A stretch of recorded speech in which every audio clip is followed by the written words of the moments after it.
જય શ્રી કૃષ્ણ. શ્રી વસંત પંચમીનો આજે આપણે સેવાક્રમ જોઈએ. વસંત પંચમીના જે આપણે આજથી જે હોળીનો જે સેવાક્રમ ચાલુ થાય 40 દિવસનો, એના ઉપરનો એક આજે સંક્ષિપ્ત અને નાનકડો વિડીયો બનાવવાનો એક પ્રયાસ કર્યો છે, જે આ બધાને આપણા ગુરુઘર ગુરુદેવની કૃપાથી પ્રાપ્ત થાય અને સેવામાં ઉપયોગી થાય એ આશા સાથે આ વિડીયો જોઈએ. સર્વપ્રથમ આ બધા આપના પોતપોતાના ગુરુઘર ગુરુદેવના આજ્ઞા મુતાબિક સેવા કરશો એ આશા સાથે આજનો આપણે આ વિડીયોનો પ્રારંભ કરીએ. વસંત પંચમીના પ્રભુને મંગલાથી ક્રમ આપણે જોઈએ તો મંગલાથી જોશો તો ફરગુલ ચાલુ તો રહેશે જ ડોલ સુધી. તો ફરગુલ જે છે તે લાલ અને લીલા, એક દિવસ લાલ સાટિનનું, એક દિવસ લીલા સાટિનનું. ફરગુલ ગદ્દલનો બધો જ ક્રમ નવનીત પ્રિયાજીના ઘર મુતાબિક લાલ અને લીલા સાટિનનો જ રહેશે ડોલ સુધી. આત્મસુખ જે છે તે ગુલાબી અને શ્યામપળનું થઈ જશે અને વાઘા નિત્ય અલગ અલગ પ્રકારના જેવી રીતે રહેશે એવી રીતે ક્રમ અનુસાર રહેશે. મોટાભાગે આપણે આ કોઈ પણ પ્રકારે મોરો નથી આવતો.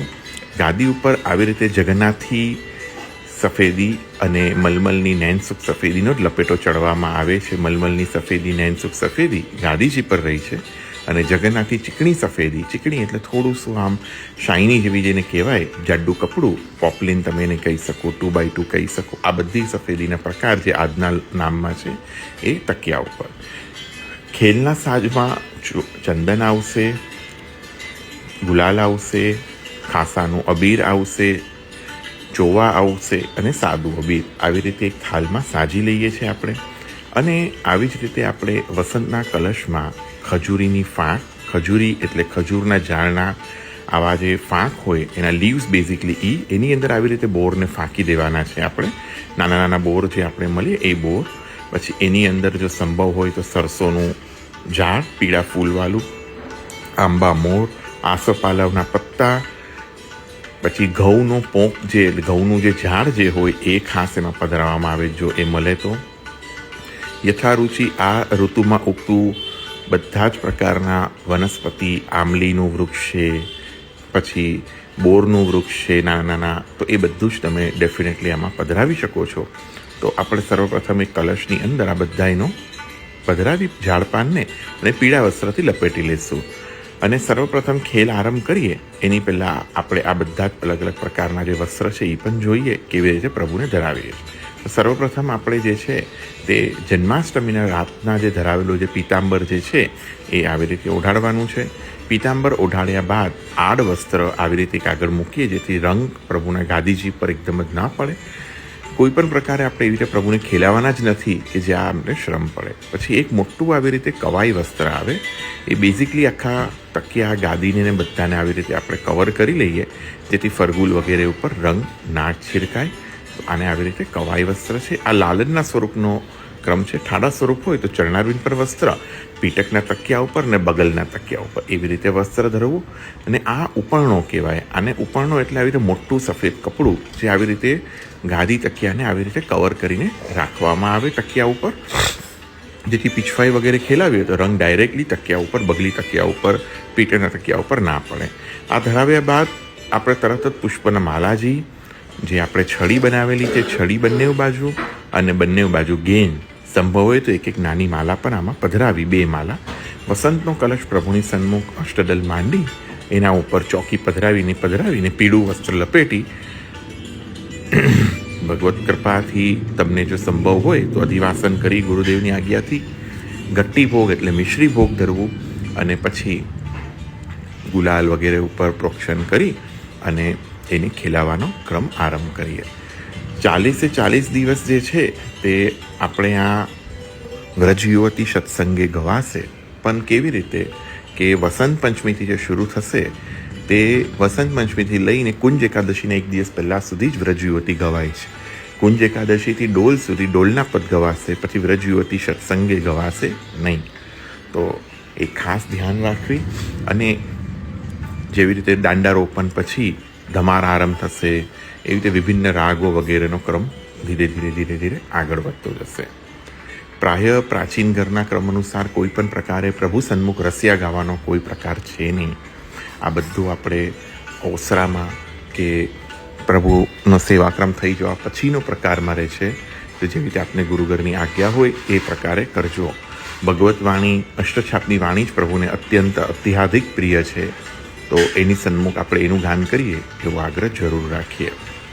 તો સર્વપ્રથમ ચંદનમાં આપણે આવી રીતે આંગળી બોડી વ્રજયુવતી ગવાતું જાય અને ચંદનમાં આંગળી બોડી ચપટી શલાકા કે નોર્મલ શલાકા કે એ પણ ન હોય તો તુલસીજીની દાંડી, કોઈ પણ પુષ્પની દાંડીથી સર્વપ્રથમ પાક ખેલે.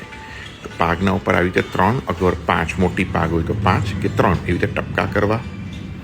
પાક પર ટપકા કર્યા બાદ એ જ ટપકાથી આંબા મોર જે પ્રભુના મસ્તક ઉપર ધર્યો હતો, નાનકડો આંબાના જે મોર હોય એ સંભવ હોય તો એક મસ્તક ઉપર ધરવા. લાલનનું સ્વરૂપ હોય તો એક વક્ષસ્થળ પર અને 2 ભુજા ઉપર, બંને બાહુ ઉપર એક ટપકી કરવી. એવી જ રીતે માલાજી ખેલાવા. માલાજીમાં સર્વપ્રથમ થાક ખેલાવો, થાક પછી મણકા અને પટ ખેલાવો. આવી રીતે પરિક્રમા કરતા. પછી એવી જ રીતે ગેન છડીને ખેલાવા. બધો જ ક્રમ એકી સાથે જ કરતા જવું. આવી રીતે આંગળી બોળી અને પછી એ જ ભીની આંગળી, એટલે ગુલાલ ભીનો નથી કરવાનો, પણ ચંદનમાં બોળેલી આંગળીમાં ગુલાલ બોળવાનો અને એ ચંદનના ટપકા ઉપર જ ગુલાલની ટપકી પાડવાની. એટલે જેવી રીતે પેલા પાક ખેલાવી એવી રીતે ગુલાલથી જ પાક ખેલશે. એવી જ રીતે આંબા મોર, વક્ષસ્વલ અને બંને ભુજાઓ ખેલશે પ્રભુની. તો આવી રીતે આપણે આ ખેલાવ્યા બાદ હવે જે આપણે થાક વગેરે ખેલાવશું એને આવી રીતે આપણે ચંદનમાં કરેલો ગુલાલની આવશ્યકતા નહીં, પતલી ચપટી લેવાની, નાની હલકી હલકી આવી રીતે ખેલાવાની છે. એવી જ રીતે આપણે આ ગેન છડી ખેલાવાના છે. આ બધું ખેલાવ્યા બાદ હવે આપણે જે પ્રભુનું શ્રીઅંગ છે એ સફેદ અબીરથી નથી ખેલતું. આવી રીતે ઠઠ્ઠા અબીર એ ખાસાના અબીરથી જ એ પણ ફક્ત ને ફક્ત માલાજી ખેલે છે. ઠઠ્ઠા અબીરથી શ્રીઅંગ ખેલતું નથી, કે નથી ખાસાના અબીરથી પણ ખેલતું, કે નથી સફેદ અબીરથી ખેલતું. ખાલી થાક મણકા અને ગેન છડી આટલી જ વસ્તુઓ ખેલે છે.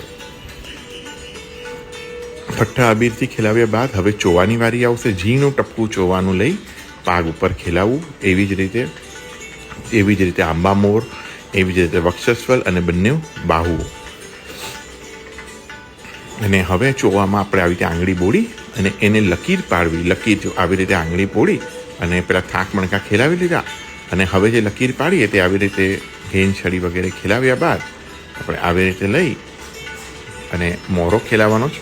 મોરામાં આપણે સેન્ટર જોઈ આવી રીતે ટપકીઓ પાડતા જવાનું. 4 છે, 5 છે, જેવી રીતે તમારે અવકાશ હોય, 1 હોય, કોઈ પણ પ્રકારે જેમ પ્રભુ પ્રેરણા કરે એવી રીતે જરૂરતાથી કરવી. ઘણા બધાને એવા પ્રશ્ન હોય છે કે ખેલનો સમયમાં થોડોક સમય લાગે છે, એવું માનું છું, ને આટલો સમય ન હોય તો ખેલનો આરંભ પછી ક્યારથી કરવો? તો બધાને હાથ પગ જોડીને એક જ વિનંતી કરીશ, ખેલનો આરંભ તો વસંત પંચમીથી જ થાય છે.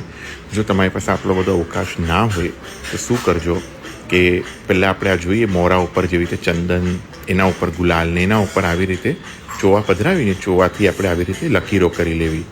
એટલે આમ ચકલી જેવો રૂપ દેખાય એનો. તો બધો જ તમારાથી વધારે કંઈ ન થાય, નિત્યવત જેમ રાજભોગ કરાવી લો. પછી પીતાંબર ઓઢાડો ને એક આડ વસ્ત્ર કરી લો. આડ વસ્ત્ર એટલે સફેદ રૂમાલ આગળ બિછાવી લો. પ્રભુને પાસે ઠાડું સ્વરૂપ હોય તો શ્રી કંઠ સુધીથી લઈને ચરણારવિંદ સુધી, લાલનનું હોય તો પાછળ ઉપરણાની જેમ, ઓઢણીની જેમ. અને આવી રીતે આપણે ઉપરણો પણ આવી રીતે ખેલાવ્યો છે. અને બધી જ પ્રકારે ઉપરણો ખેલાવ્યા બાદ જોવાથી પણ આપણે પતલી પતલી ટપકી કરશું. આવી રીતે ચકલીઓ પાડતા જવાનું છે. આ ઉપરના રોજ નવા આવે એવું જરૂરી નથી, તમે આને રીયુઝ કરી શકતા હો છો. અને સેમ વે આખો વસંત પણ ખેલાવાનો છે. વસંત પણ બધી વસ્તુઓથી ખેલાવાનો છે.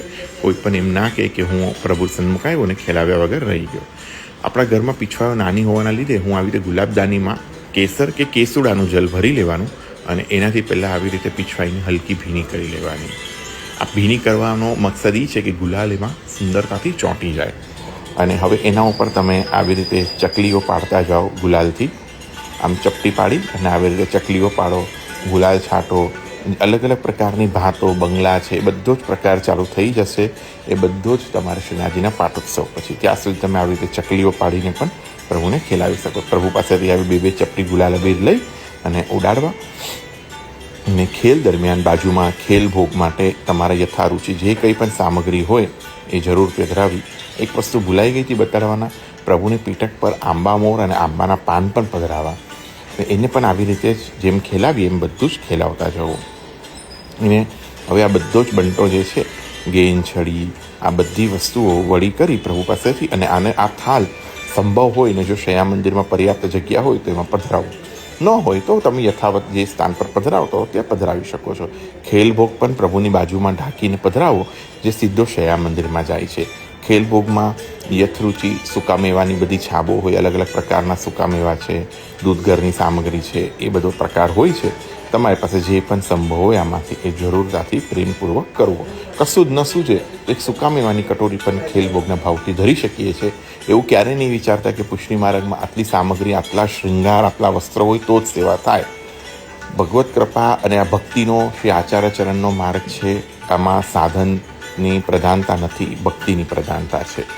આ પીતાંબર 40 દિવસ પ્રભુ ઓઢે છે, એટલે આવી રીતે એને ઘડી કરી વ્યવસ્થિત જગ્યા ઉપર પધરાવી, પુનઃ પુષ્પની માલાથી ધરી, રાજભોગમાં ખંડપાટ ચોકીના ખીલોના ધરી, નવનીતલાલના ક્રમ અનુસાર આવી રીતે ગુલાલ પેલા ઝટકી રહેવું. હમણાં ખંડના ખીલોનામાં ટબકડાના જે ખીલોના એટલે જે ટ્રે જે આપણે કહીએ છીએ એ નથી આવતી, ફક્ત ગણતરીના 4 કે 5 ખીલોના ઉપર ને નીચેના ખંડમાં મળીને આવે છે. એટલે વિશેષતાથી જો આપણે ગુરુઘરનો એવો આગ્રહ હોય તો જરૂરતાથી એવી ક્રમે સેવા કરવી.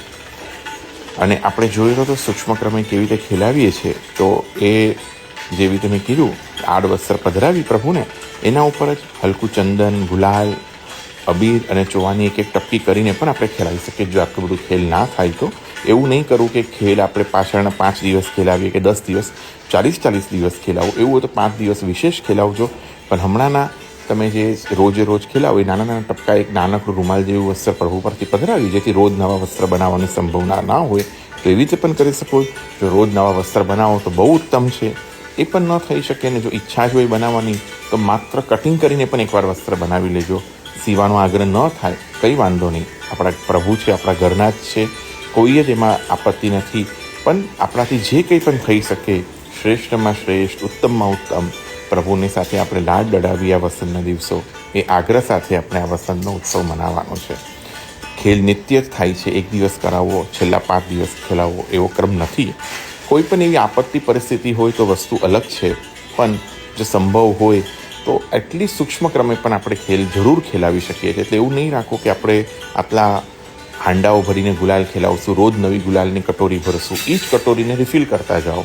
મંદિરના ક્રમમાં જરૂર રોજ નવી કટોરી આવતી હશે, પણ આપણા ઘરમાં એટલો સંભવ ન હોય તો એની અંદર જ તમે ગુલાલ, અબીર પાછા જેમ જેમ ખતમ થાય એમ ભરતા જાઓ, કોઈ વાંધો નથી. અને તમે એવું હોય તો એક વસ્ત્ર પધરાવી પ્રભુના ગ્રીવા સુધી એટલે કંઠ સુધી, અને એને ઉપર સૂક્ષ્મ ખેલ ખેલાવો રોજ, તો એ કોઈ વાંધો નથી. એવું જરૂરી નથી કે રોજ તમે પાક ખેલાવો, આ ખેલાવો. એવું હોય તો એક પાક ઉપર ટપકું જરૂર કરજો, કેમ કે સફેદ પાક ધરીને પ્રભુ પોઢશે નહીં. ખેલેલી પાક ધરશે એટલે રંગીન થઈ જાય. રંગીન પાક ધરીને જરૂર પોઢાડી શકો છો તમે, પણ સફેદ પાક ધરીને પ્રભુ પોઢતા નથી. એથી કરીને જ્યારે પણ આવી રીતે સૂક્ષ્મ ક્રમ પણ કરો તે એક નાનકડું ટપકું ચંદન કે ગુલાલનું જરૂરતાથી કરજો. બાકી બધો જ પ્રકાર આવી રીતે પટવસ્ત્ર ઉપર તમે કરી અને ઠાકોરજીને ખેલ ખેલાવી શકો છો.